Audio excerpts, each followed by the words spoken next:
Josh, University of Southern California, who's been working in the Andes for over 10 years now. Initially started working there through our joint student, Catherine Clark, who's I think in the audience today as well. And then the work's developed further. So it was great to hear what you're up to. So over to you, Josh. Great. Well, thanks, Yadvinder. And I appreciate you organizing this whole seminar series, and really, I very much appreciate all the opportunities I've had over the past 10 years, both to interact with you all, but also to work in this fabulous field site in the Andes. I can't thank you and Miles and everybody in this group for welcoming me into that site and for teaching me so much about it. And I think, hopefully I can explain a little bit on some of what we've been trying to do there over this period of time. But it's also led me in directions I hadn't anticipated, like taking field classes to the Cosnipata, which has been really rewarding, as you can see in this photo, but something I never would have expected to do. So the motivation really that got me into this was as Yadvinder said, starting to work with Catherine Clark when she was a PhD student at Oxford, and really facilitated by Bob Hilton, who's been a really close collaborator in much of this work, and of course working very closely with Yadvinder throughout the process, and many others who will come up as the talk goes on.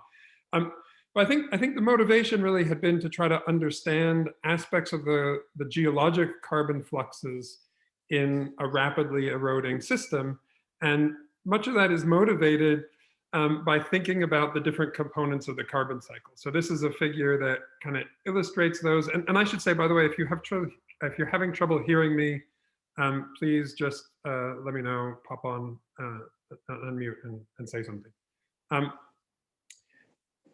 This diagram is trying to illustrate the different components of the carbon cycle and the relationships between what we might think of as the fast components of the carbon cycle, primary productivity, respiration, the cycling of the carbon to and from the oceans and the atmosphere, and contrasting that with what is sometimes referred to as the slow components of the carbon cycle, the geologic components. So the y-axis here is the flux associated with each of these components in the amount of carbon per year. And of course, there's tremendously large fluxes of carbon going to and from the biosphere on a yearly basis, and considerably smaller quantities of carbon going to and from the crustal rock reservoir of carbon through things like weathering and organic carbon burial. And I'll be talking much more about those as I proceed. I think one of the things that has really come, well, I should say one of the things that comes across to me in this figure is that these different fluxes actually exist along a continuum. And I didn't explain the x-axis here, which I should have done. The x-axis here is the residence time of carbon measured in terms of the amount of carbon in the sort of surface reservoir of ocean, atmospheres, and biosphere divided by the flux. And so these geologic carbon fluxes operate over much longer periods of time relative to the fast coming and going of carbon that's associated with the biosphere. But like I was about to say, these exist along some continuum, and I kind of want to emphasize that because I think that one of the things that I found compelling about working in the Madre de Dios, and I'd hoped to think through maybe a bit more in preparing this talk, but I think it'd be interesting to talk through further, in coming time, is how these, how these different processes relate, right? If I take off the oceanic processes and leave us with the terrestrial processes, this diagram looks a little bit like this. If I take off the volcanism and fossil fuel burning, the diagram looks like this. And I think I do that because I want to point out that we're at the stage where we are close to being able to quantify all of these in the Madre de Dios system. So prior talks in this series from Yadvinder and Patrick have talked about primary productivity and respiration and the great efforts that have been done to try to quantify those in the system. And my intent today is to talk to you about our work, which I see in many ways as being very complementary, trying to quantify the kind of filled circles down here that are much slower and much smaller, but I think are relevant and important in many ways. And I hope to sort of give you some sense of why those components of the carbon cycle might be important, both from the perspective of a geologist, but perhaps also from the perspective of how they interact across this continuum with some of the faster components of the carbon cycle. So from, why bother? Why did I start doing this? Why did I allow Yadvinder and Bob Hilton and Catherine to rope me into working on this? Well, I think there are a lot of major questions that remain unanswered about how these long-term fluxes operate, and particularly about the role of climate feedbacks in determining the rate of these processes, and therefore the long-term processes that maintain habitability of the planet over geologic time. And then there's also these questions that I think are very interesting about how these processes themselves, these fluxes, are or are not balanced over time, and how that balance or imbalance relates to the balance or imbalance in terrestrial productivity and respiration. One of the starting points is this recognition that, from a geologic point of view, there's vast amounts of carbon stored in rocks, and so this controls long-term climate. And I think that's also important because what we're doing with fossil fuel burning is basically taking one of these long-term processes, that's the weathering or oxidation of organic carbon that's found in rocks, specifically in oil and natural gas and coal, and we're accelerating it dramatically by many orders of magnitude, right? So that process naturally operates very slowly. We're accelerating it by something like 2 orders of magnitude. And the long-term response to us doing that is going to be to return that carbon back to the rock reservoir. And so if we can understand that process, it gives us a much better sense of how the Earth system operates and how the carbon cycle operates. I mentioned this point that there's vastly more carbon in the rock reservoir than there is in the sort of surface system, even in the biosphere. And to illustrate that, if this whole slide were the carbon in the rock reservoir, it's many millions of petagrams. This little dot in the middle is, roughly speaking, the amount of carbon in the ocean atmosphere system, and that also includes the biosphere.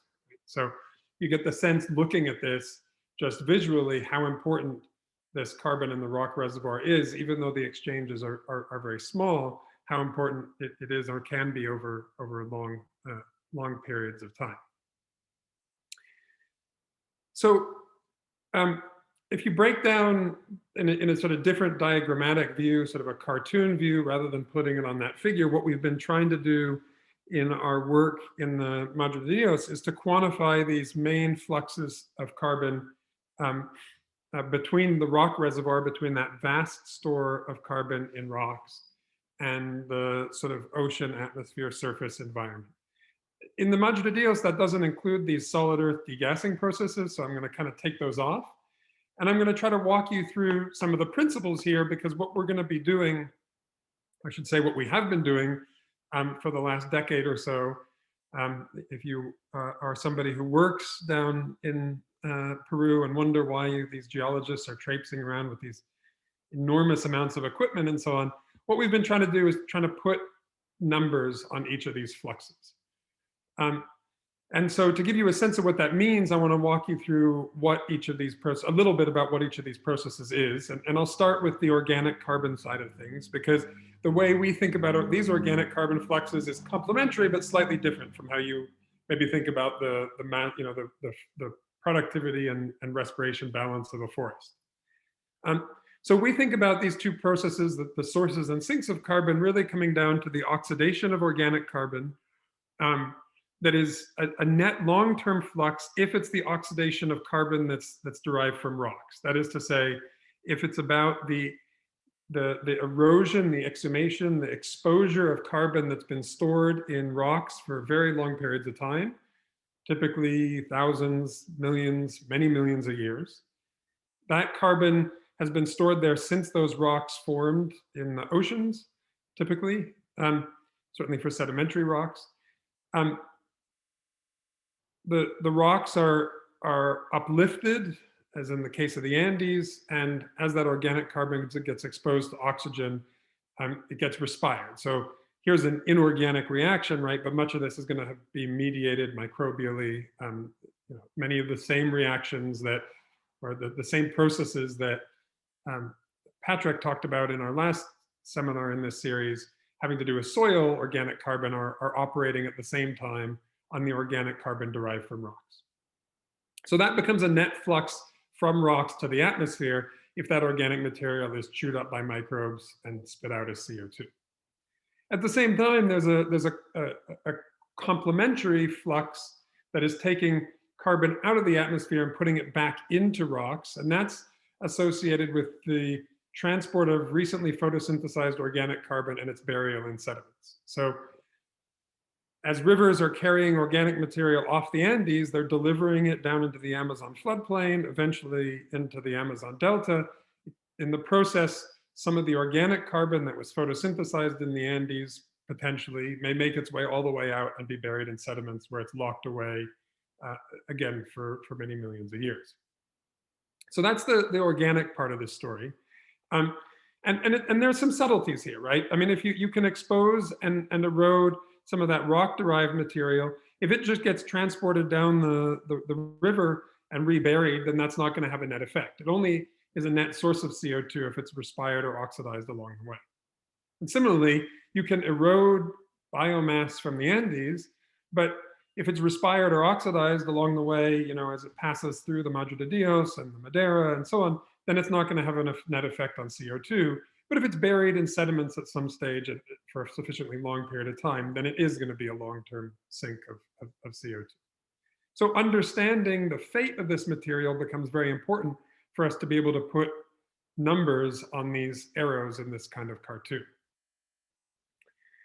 Okay, let me zoom into another one of these processes, and that's the drawdown of CO2 by what we call silicate rock weathering, and it's illustrated by a chemical reaction that's written up here, where a simplified mineral, this would be a calcium silicate mineral in rocks, is very reactive when exposed to CO2. And of course, it's exposed to CO2 when it reaches the surface and in soils and so on.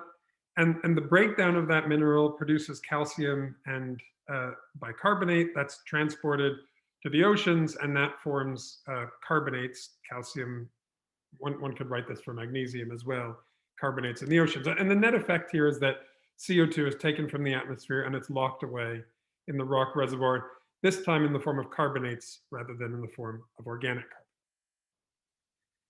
There is another complementary flux to this having to do with weathering, and that has to do with the oxidation of pyrite. So this is the chemical reaction that happens when pyrite, which is another mineral found in rocks, reacts or is exposed to gases at the Earth's surface, particularly oxygen.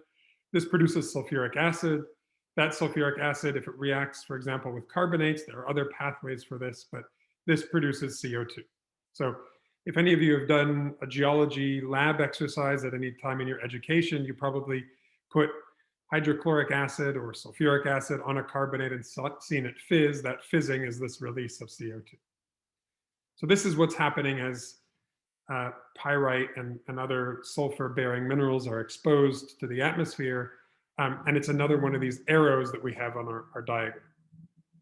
So our goal is to try to figure out what are these fluxes associated, for example, with Andean erosion. And one of the points that I want to illustrate or want to emphasize here is that all of these come down to the lateral fluxes of carbon.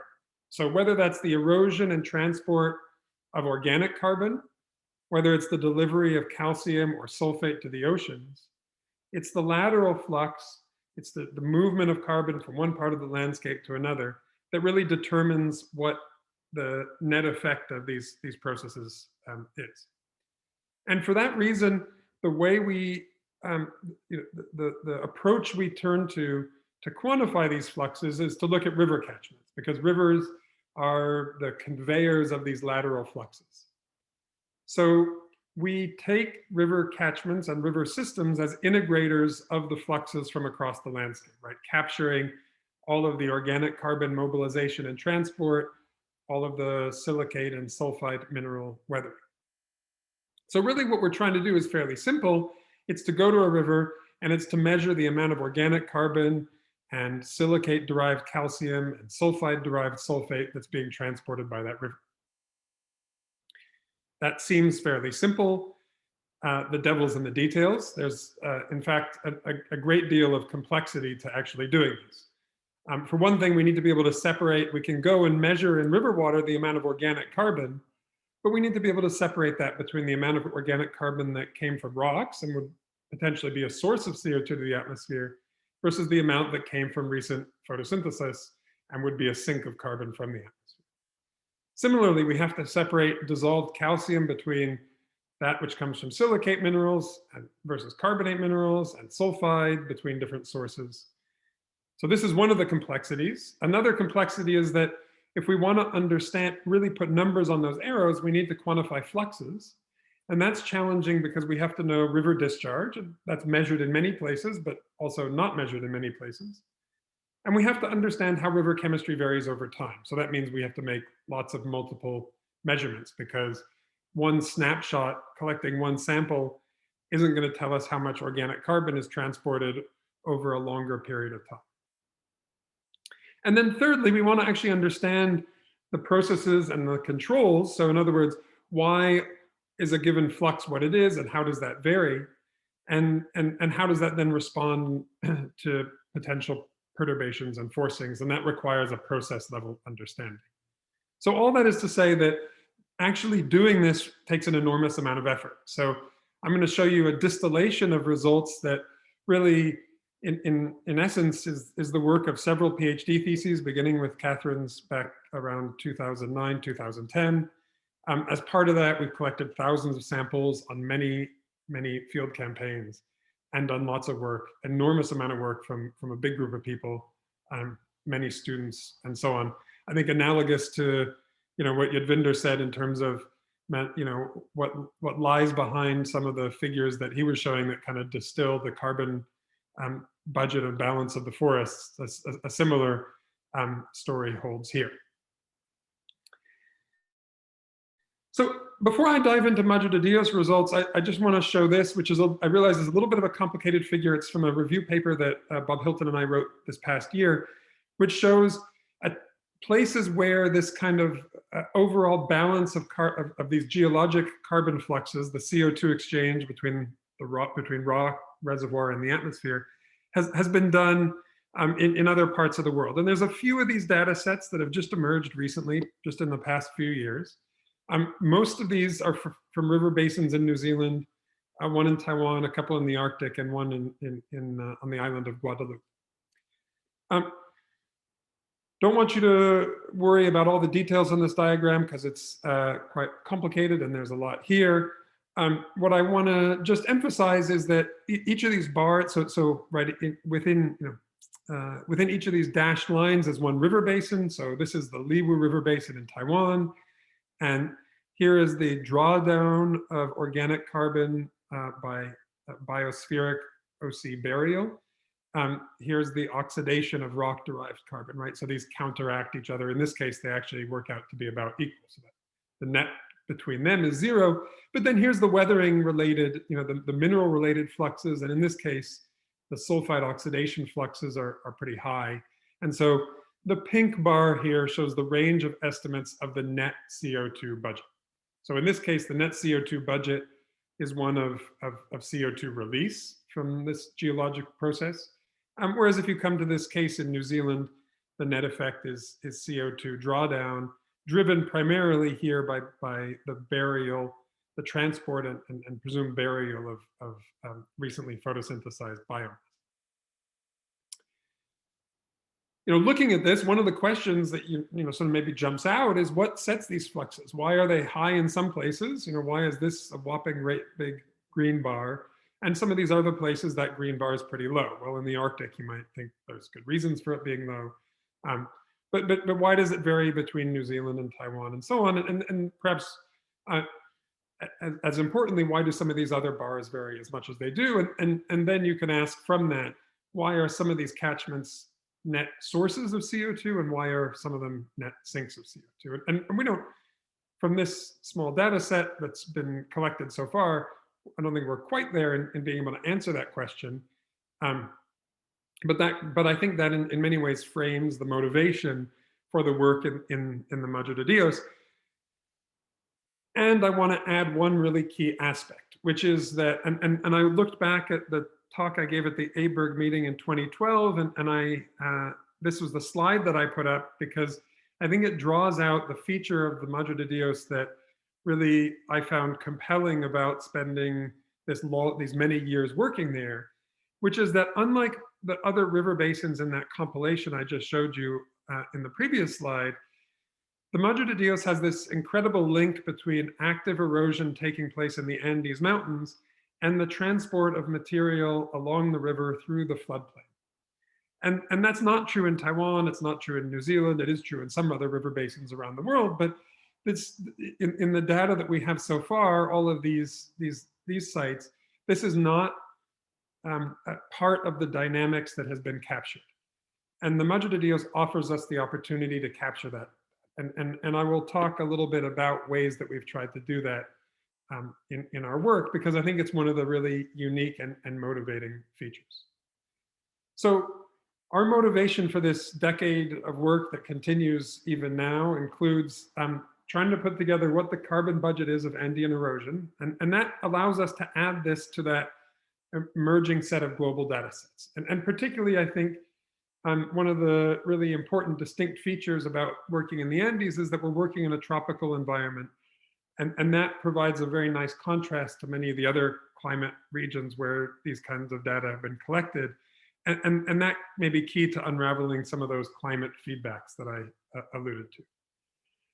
But like I just said, I think really one of the compelling reasons is that it provides us an opportunity to get unique insight into floodplain processes, as well as the point that I made at the outset, which is that, you know, it is very rare that we have the link between observations made over the, you know, of fluxes that we think of operating in the slow carbon cycle in tandem with all the work that the Advinders group and Patch's group and others have done working on the sort of shorter time scale carbon cycle. And I think pairing those together is something that really excites me in its potential, even if it's not, you know, yet completely realized.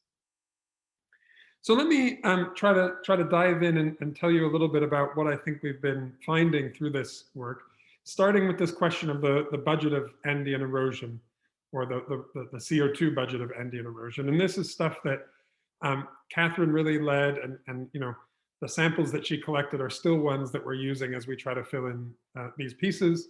And I'll show some of her data, along with that of Mark Torres, who did a significant part of his PhD working on the kind of the mineral weathering side of this story in a complement to what Catherine did on organic carbon. And then I'll show you some of the results from Mathieu Dillinger, or distillation of those results, which help us get at the oxidation of petrogenic organic carbon in the system. And I've put on here a number of people who've been really instrumental in helping to facilitate this, but this is not a comprehensive list. The papers from this work have dozens of additional co-authors, which I didn't have space to list here. But they've all been very important, as well as students I've taken into the field and so on. So this distills, I think, the kind of budget numbers associated with Andean erosion in terms of those 4 different main components. And I put this on a table here rather than a figure, because this is stuff that's still very much, you know, in work in progress. I think we got pretty good numbers from Catherine's thesis in terms of the erosion and transport of recently photosynthesized biomass.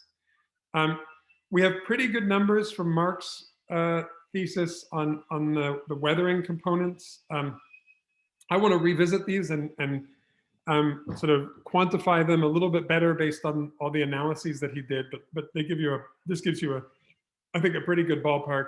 And Mathieu, as I said, has been putting numbers on the flux from the oxidation of petrogenic organic carbon. And I want to emphasize that each of these numbers, right, there's a paper behind each of these numbers with hundreds of samples and a lot of analysis and the methods that go into giving you this number are actually pretty complex, right? So don't underestimate that complexity, but and associated with that, the uncertainty, right? So the method that Mathieu's using here to estimate the petrogenic organic carbon oxidation, happy to talk about that more in the questions.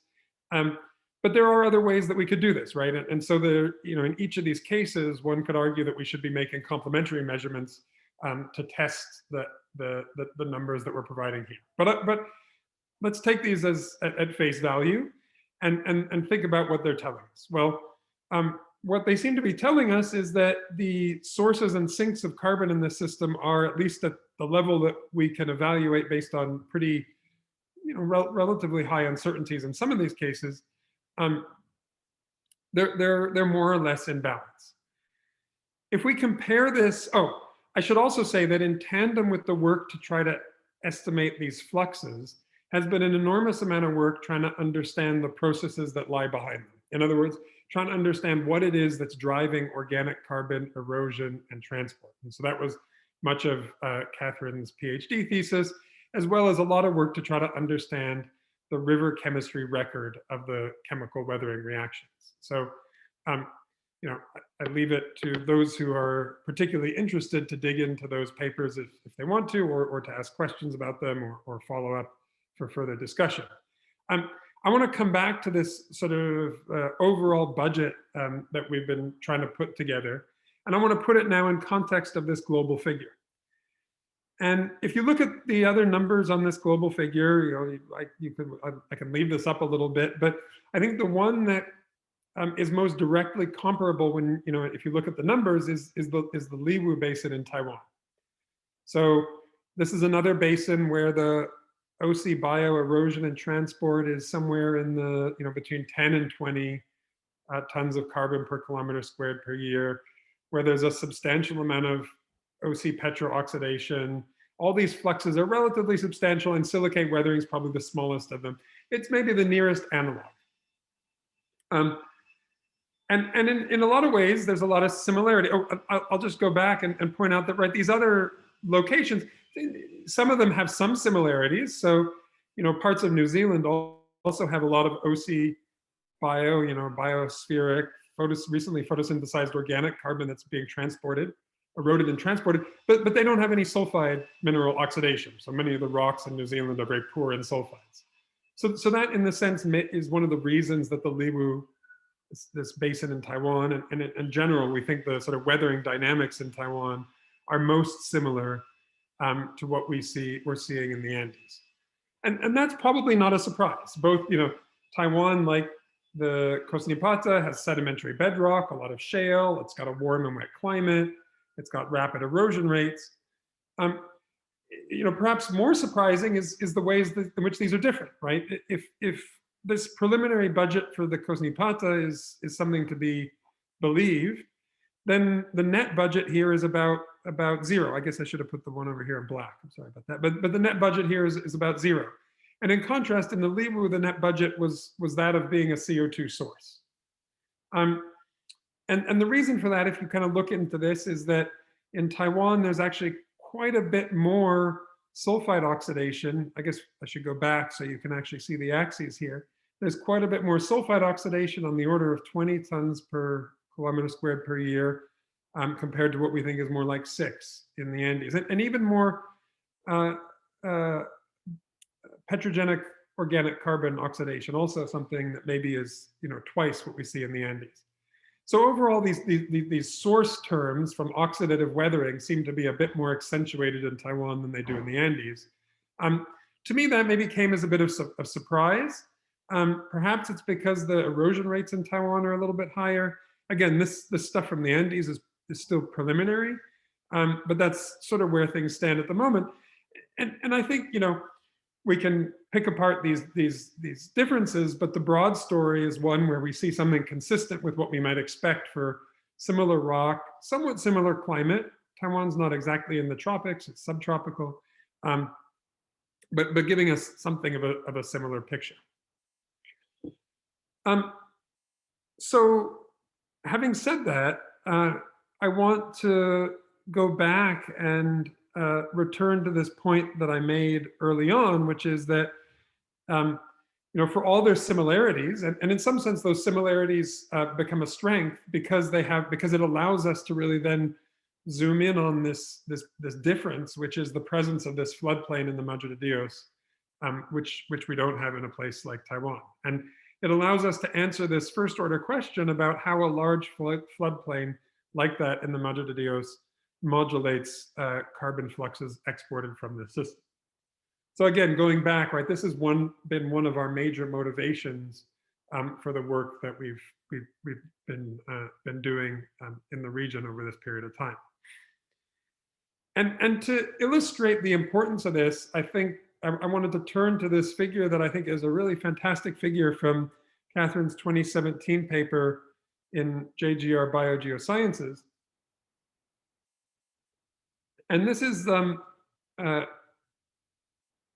illustration of different parts of the carbon transfers, the different components of carbon transport out of the Kosnipata. And here we're looking at the same number I showed you before for the amount of recently photosynthesized biospheric carbon that's being transported and potentially buried. Here in the gray, this isn't what Mathieu's measured, which is the amount of rock-derived carbon that's been oxidized in the Andes. This is the amount that's been eroded and transported downstream. And this becomes important because this is additional rock-derived organic carbon that is liable or that's available for respiration and oxidation across the floodplain. And so one can play some games here by comparing this to the net ecosystem productivity, the sort of the NEP for these systems. And depending on what happens to these different bits of eroded carbon can make quite a big difference to how we view the overall ecosystem fluxes in this system. So I've highlighted these two pieces because on the one hand, we, in the orange here, can make an assumption based on the notion that the biospheric POC is completely oxidized during river transit. We can make and in which case you're losing some carbon. We can make a more, we can take another step and assume that all of not just the petrogenic, but also the biospheric carbon is lost in transit, and that gets you to the red bar on this diagram. So that is to say that the fate of this organic carbon that's exported from the Andes becomes really critical to determining its effect on the carbon cycle, right? So we really shift our perspective depending on whether the biospheric organic carbon eroded from the Andes, which has this major lever on the carbon balance, right? If I go back to our net carbon balance, right? These organic components are really big parts of this system. If all of this gets respired on its way across the floodplain, that makes a big difference to this story, and even a big difference, right, to the NEP story. And similarly, depending on how much of the OC Petro, 60% of the OC Petro that's eroded and transported downstream, how much of that gets respired in transit determines what these net fluxes look like. So the question is, what happens to this stuff after it leaves the Andes and starts making its way across the Madre de Dios floodplain? And so one of our big efforts over the last decade has been to complement all that great work up in the Kosnipata with a number of studies looking across the floodplain. And some of those have used biomarker isotopes to trace the transport and fate of organic carbon. Mathieu and Bob are working on using dissolved rhenium to try to help us complement that story on OC. And Emily Burt, one of the things that she's been doing as part of her PhD is trying to trace the fate of dissolved sulfate and try to see if the floodplain affects not only the organic carbon part of this story, but also the sulfate and sulfur part of this story. So many of those campaigns have looked a little bit like this. This is a map showing the sort of sites that we've used, and in different field campaigns, we've sampled slightly differently. Some of this has taken a great advantage of soil samples that were collected by Andy and Patrick, and that they've talked about. Across the Andean part of the Cosnipata, so that's shown in the inset up here, where we've sampled at many different locations from the river system, and then downstream along the Madre de Dios, trying to understand how trying to use the chemistry of the river network at all these different places to extract out information about what's happening as material crosses the floodplain. So what have we learned? So one of the questions that I posed just a moment ago is, is the organic carbon, the biospheric organic carbon eroded from the Andes, is it respired as it moves across the Madre de Dios floodplain, or does it survive? And one of the main ways that we've tried to go about answering this question is to use biomarkers. And the logic here is that biomarkers such as leaf waxes encode a specific isotope composition where they form. And so that's particularly true as a function of elevation. So if you look in the upper right diagram here, this shows the hydrogen isotope compositions in the bottom and the carbon isotope compositions in the top of different leaf wax biomarkers. And in the top panel here are soils. And so in soils, the carbon isotope composition of these leaf waxes varies very distinctly as a function of elevation. And similarly, the hydrogen isotope composition very distinctly as a function of elevation. This gives us a signature that we can then look at in river sediment to ask, well, okay, so the organic carbon eroded from high elevations, which has this very particular high delta C13, low delta D. Is that preserved? Do we still see it as in the material that we pick up after it's worked its way across the floodplain? And essentially the answer is no. There's some subtlety to this, and I didn't have as much time as I hoped in preparing this talk to delve into some aspects of the quantification. But the short answer is that for most sites, and by and large, as you look in river sediment, the trend in river sediment follows the trend in soils. And that is to say that we're losing the high elevation signature in river sediment when we get to sites in the lowlands. So the eroded organic carbon that comes out of the Andes with high delta C13, for example, it's gone, or apparently gone, by the time we get to Puerto Maldonado on the downstream end of the Madre de Dios.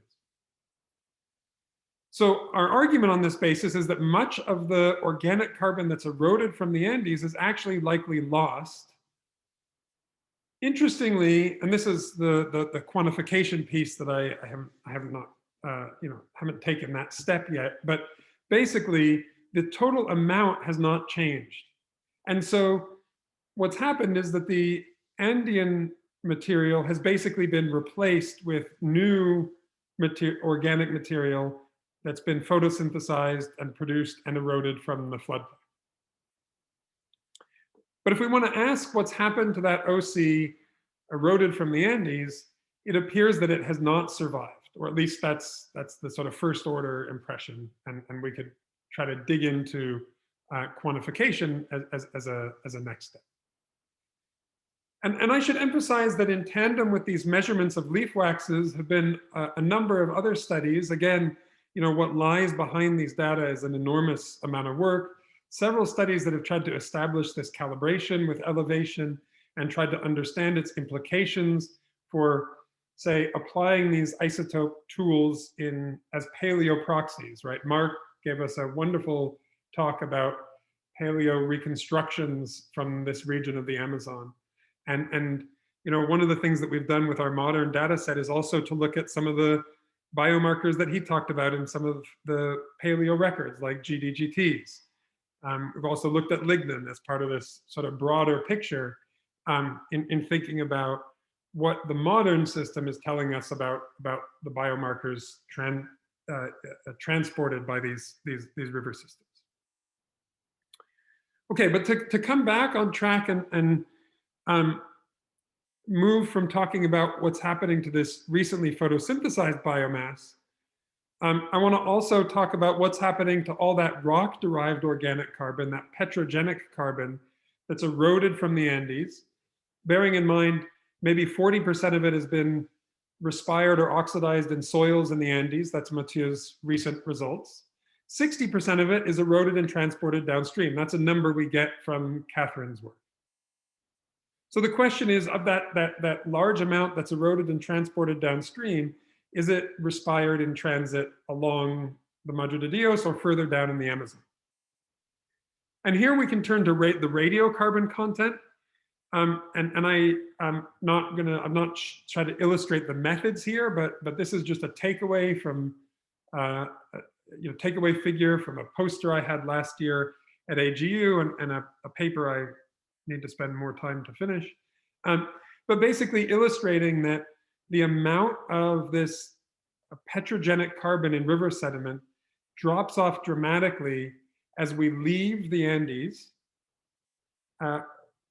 make our way, a short way, this is sort of at the Cosnipata. This is our estimate from the Cosnipata San Pedro from Catherine's work.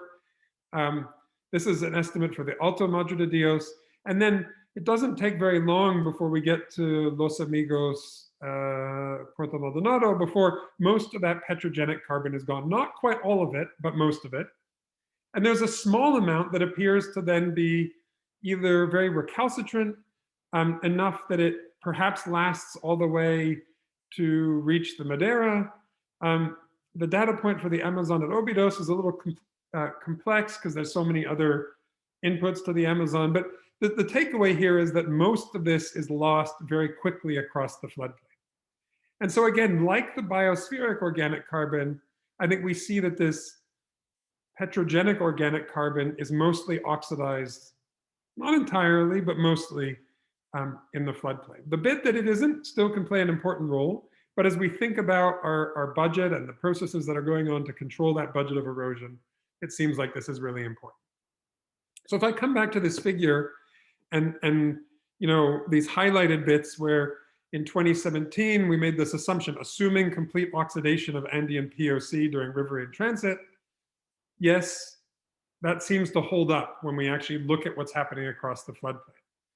Similarly, what about the POC biosphere? Is that oxidized? Yes, it appears that there is. There's complexity when you look at the different biomarkers.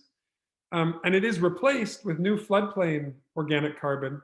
But if you're trying to put together, okay, well, what's happened to this organic carbon photosynthesized in the Andes? Some of it's been removed, but it's been removed and then respired later on. And so actually, perhaps one could argue that it's this red bar on here that we should be thinking about most in terms of, incorporating this erosional effect on the assessment of the carbon balance in this system. I will add that, and I decided not to add additional figures given the length of this and how much I put in. I will add that Emily's been working very hard on understanding what is the complementary story for sulfate. And the importance here is that if the sulfate that is produced by pyrite oxidation in the Andes is reduced back to pyrite or to hydrogen sulfide as it's transported across the floodplain, then that changes our flux number associated with sulfide oxidation. So the short story here from looking at the isotopes of sulfur and oxygen and sulfate is that the sulfate appears to be transported conservatively. It's not, whereas the organic carbon in this system is very reactive. As it's making its way across the floodplain, sulfate doesn't appear to be. Sulfate appears to be transported conservatively. So that number we have for sulfate oxidation in the Andes, sulfide oxidation in the Andes, probably is a reasonable estimate. Okay, so if we come and we try to take that budget that I tried to summarize for Andean erosion, and we try to add on here what's the floodplain effect. Well, I mean, I guess it's a little more complex than just putting a number here, but I think we are able to make some much better informed statements from the work that we've done. We certainly know that the OC Petro oxidation flux increases. So about a third of the OC Petro, I had said, was oxidized in the Andes. And much of the remainder is respired and oxidized in the floodplain. So this number maybe increases by as much as 3 times. This perhaps doesn't change much. Well, in fact, the fate of the Andean organic carbon is that it disappears, but it's largely replaced. We don't think much has changed with sulfide oxidation. This number probably increases to some extent. We haven't put good numbers on that change. That's something that would be worthwhile to do. We haven't really gotten there yet. It's unlikely that this is going to increase enough to offset the amount that the OC Petro oxidation increases. So one might argue that the net effect here is the floodplain is actually, because it's an incinerator for this petrogenic organic carbon, it's like a little, mini coal burning power plant. Maybe the net effect actually of adding the floodplain is that it increases the CO2 release story from this system. I think it's too early to say that for sure. But that's kind of what we're after as we continue to work on this set of problems. Okay, so leaving just a few minutes for questions. Hopefully, I've given you some sense of what we've been up to in our work in this region. Trying to put together this carbon budget in a place where we can get these unique insights into floodplain processes, and where we can link to that kind of NEP story, so that we can think about how does this relate to the balance of photosynthesis and respiration that others are putting together. And I should emphasize here that in this talk, I've really honed in on this carbon story, because that's been much of what's framed our effort. But I really do hope that Emily can give a talk in the new year at some stage, because working in this region has led us in really exciting other directions, including trying to understand weathering and nutrient biogeochemistry and the sort of fundamental hydrologic function in this system in ways that I think are really interesting and somewhat tangential to what I've talked about here. All right, I'll wrap up there and hopefully leave a few minutes for questions and give us some summary of what we've been trying to accomplish. So thanks for all tuning in and listening, and obviously eager to see where this goes, both on our side in the future, but also in bridging between this sort of thinking about the sort of long-term, short-term bridge. Okay, thank you, Josh. That's great. So we have some time for some questions. So I'll kick off with a question while people might be formulating some. So if I understand what you're saying about the Andes Amazon system as a whole, when you consider the Andes alone, it was carbon neutral. You had the oxidation processes and what you call the sink processes, but they seem to be export processes rather than sink processes, balancing out. But when you included the lowland Amazon, most of that exported material ended up just being oxidized. So am I correct in saying that when you think of Andean uplift as a whole, at least on the Andean flank, on the Amazon flank, it's essentially a carbon source process, because any carbon that's exported ends up being oxidized, and these additional oxidation processes are releasing CO2 to the atmosphere. I think that's a fair summary. I will add two complexities to that led me to maybe not quite go that far in my conclusions. One complexity is that we haven't really put good numbers on how much the silicate weathering number goes up, right? So if that number went up, by a considerable amount, if I go back here, I'll put the slides back up for a second. If this number really goes up by a considerable amount, then I suppose potentially it could counteract this, but I think it would have to go up by a lot, probably more than than we think it likely does. But the other complexity that I think is really important to point out is that this replacement is, in part linked to the fact that the loading of organic carbon on sediments partly depends on the sediment area the surface area of sediment that's available. So by virtue of having surface area of mineral grains that are provided by Andean erosion, in a sense, that provides the opportunity for loading of organic carbon that's actually lowland-derived organic carbon on those mineral surfaces to provide a long-term sink by the time it gets out to the Amazon fan and buried in sediment and so on. So that adds a complexity in terms of what is the budget of Andean erosion. The Andean carbon itself seems to be mostly lost. But Andean erosion is still potentially providing a mechanism to facilitate the export and burial of lowland Amazon carbon. Mm-hmm. So that's not a dynamic we understand completely by any stretch of the imagination, and it makes it slightly hard to go quite to the extent that you've got in your statement. Although I would say, I think it is safe to say that the numbers that are most significant on here are probably these oxidation fluxes, and that is what stands out. And that, by the way, is consistent, for example, with the story from Taiwan and from other parts of the world where rapid erosion. These oxidative weathering fluxes are really important parts of the erosional system. Now, I will say, work that's coming out of the Himalaya, for example, suggests that this loss of organic carbon in the Ganges floodplain is perhaps less pronounced. So this is something we're still kind of putting together, but it's a good question. Okay, thanks. Any more questions?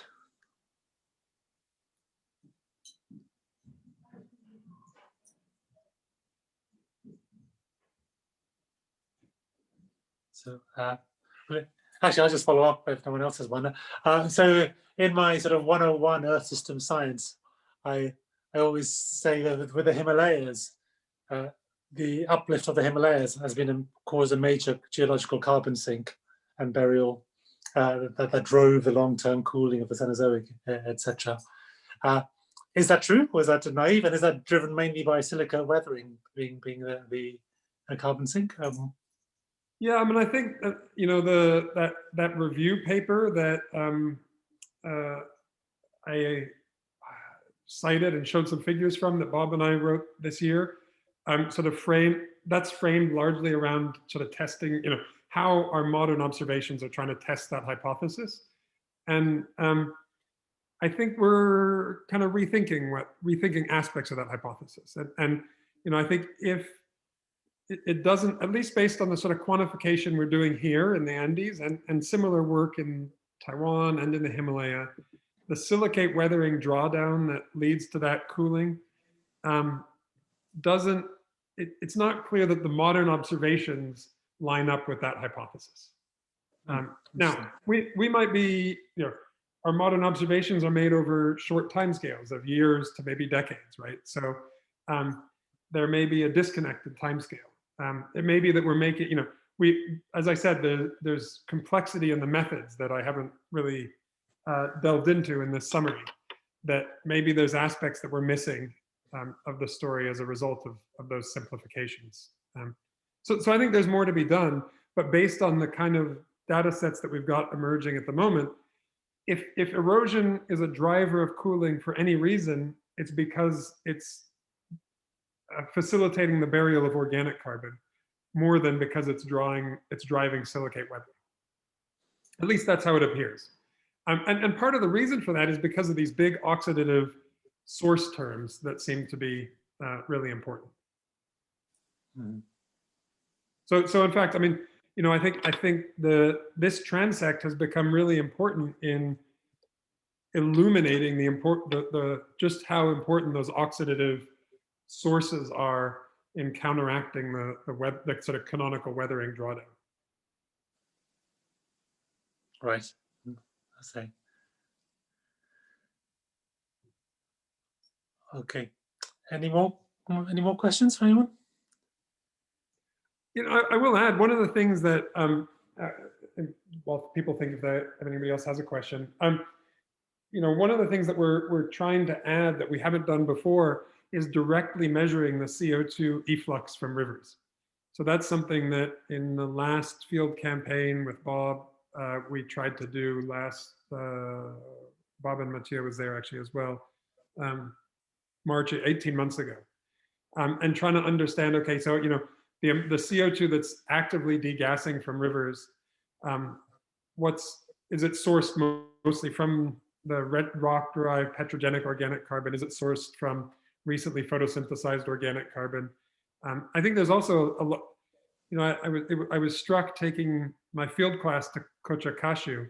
I think there's really interesting questions about what the fluxes are from those wetland areas, right? Like the Oxbow lakes and so on, that as far as I know, we have very little quantification of, and would be a really interesting, could be a really interesting component of that system, right? With Kochakashu, if you push a stick down into the mud, bubbles just come straight up from the mud, right? So there's a tremendous amount of organic carbon, either methanogenesis or oxidation, that's happening in those wetland systems that may be really interesting and important in ways that is another direction I hope we can pursue in this system.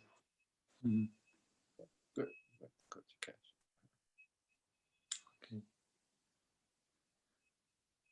Okay. Well, I seem to be the one asking questions here, but I'll go for another one. So what's the role of biology in determining these weathering processes and source and sinks? If the slopes of the Andes wasn't full of forest and organic material, would the weathering rates be substantially changed? Probably. I don't know that we know the answer to that question. I think, look, I think in terms of the that oxidation of the petrogenic organic carbon, like the rock-derived organics, right, that are being eroded and that we think are being broken down across the floodplain, I think it's pretty safe to say that most of that's likely microbial respiration. It's probably true also in the Andes, right? The fluxes that Mathieu's measuring, those are probably mostly microbially mediated respiration of that organic carbon. So, I think if you take kerogen and you just expose it to oxygen, with no microbes, it doesn't break down very quickly. You add microbes to the mix and that becomes important. I think for the inorganic side, it's a little more complicated. Organic acids play an important role for sure. Organics have also been implicated in the breakdown of those sulfide minerals. Actually, sulfides break down pretty quickly even without microbes. So, it's a sort of a hard hypothetical question to answer in those terms. But certainly for the petrogenic organic carbon, I think microbes probably play a very important role, although it's actually remarkably poorly characterized. So there's much to be done on that, for sure. And plants, yeah, I mean, certainly the organic acids from plants are super important. That's been demonstrated in other places for sure.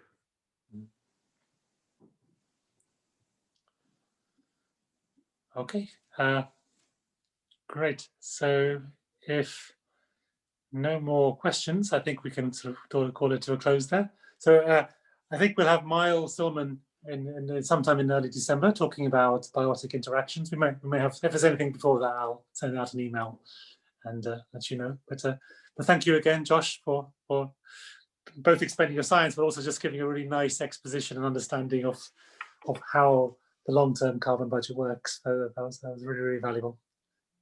Good. Well, yeah, I hope it set a bit of context for, I know there's so many different angles from which we're all approaching our work in this region. So it's great to have a chance to talk about it to you all, and I appreciate you listening. Okay, great.